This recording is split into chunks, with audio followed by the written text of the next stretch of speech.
temps de le connaître que Qui-Gon Jinn devient vite le plus grand regret de l'épisode 1. Comme beaucoup le savent, je suis un fervent défenseur de l'épisode 1.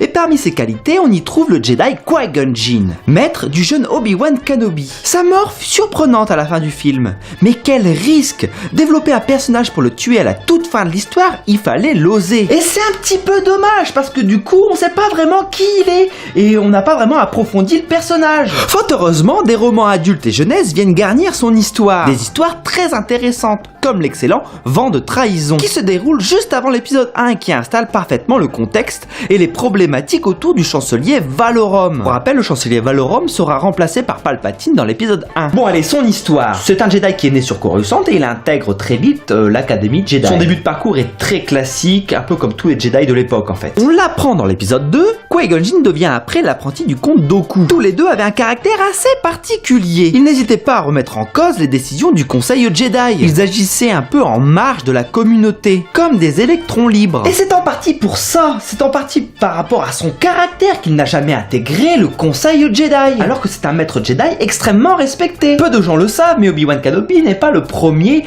apprenti de Qui-Gon Jinn. Et oui, le premier s'appelait Xanatos. Et ça s'est pas vraiment bien passé avec lui. Xanatos était le fils de Cryon, un homme riche et puissant. Alors âgé de seulement 3 ans, Xanatos fut envoyé au temple Jedi à la demande de Qui-Gon Jinn, qui deviendrait par la suite son maître. Il s'avère que Xanatos est un padawan assez différent des autres. C'est un jeune homme qui a une richesse par son père Cryon, et ce qui le rend un petit peu arrogant, notamment auprès des autres padawans. Et Qui-Gon Jinn, malgré les avertissements du Conseil Jedi, décide de le former. On notera quand même que ça fait 2 fois qu'il merde sur ça. Il merde avec Xanatos et il merdera par la suite avec Anakin qui deviendra Dark Vador. Il y a une guerre civile qui se développe sur la planète natale de Xanatos. Et le tyran en question de cette guerre civile est Cryon, son père. Qui-Gon Jinn est alors obligé de tuer le père de Xanatos, ce qui rendit fou de rage le garçon. Xanatos affronta Qui-Gon Jinn en duel, puis s'échappa. Cet événement-là bouleversa Qui-Gon Jinn, qui avait vraiment du mal par la suite à redonner sa confiance à un autre padawan.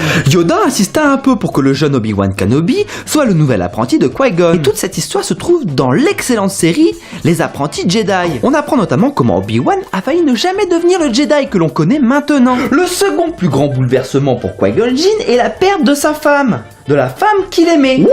Faites ce que je dis, pas ce que je fais, c'est un peu la devise des Jedi au final. Tal était le grand amour de Qui-Gon Jinn, elle était bien plus que ça pour lui. Il ne s'est jamais vraiment remis de sa perte. C'est aussi pour cette raison qu'il a appris en secret comment survivre dans la Force, comme le fait Obi-Wan et Yoda dans la trilogie originale. La fin de l'histoire de Qui-Gon Jinn, tout le monde la connaît. Obi-Wan et Qui-Gon Jinn sont envoyés pour régler un litige commercial. Un litige qui va mal tourner. À la fin de l'épisode 1, Qui-Gon Jinn meurt terrassé par le Sith Dark Maul. Il fait jurer à Obi-Wan de former le jeune Anakin Skywalker. Et c'est une fin prématurée pour ce Jedi qui a quand même marqué son époque. J'aurais pu aller beaucoup plus en détail dans sa vie, mais il faudrait que je résume plus de 15 livres de la série Les Apprentis Jedi, et ça sert un peu à rien parce que c'est 15 histoires indépendantes. Ce sont des livres pour adolescents, mais la qualité d'écriture est là. On y apprend aussi beaucoup sur l'entourage de Qui-Gon Jinn et sa relation avec Obi-Wan. C'est une série que je vous recommande chaudement. Elle est passionnante et très facile à lire. Bon, moi je vous dis à bientôt pour l'histoire d'un autre personnage. Allez, que la force soit avec vous. Salut!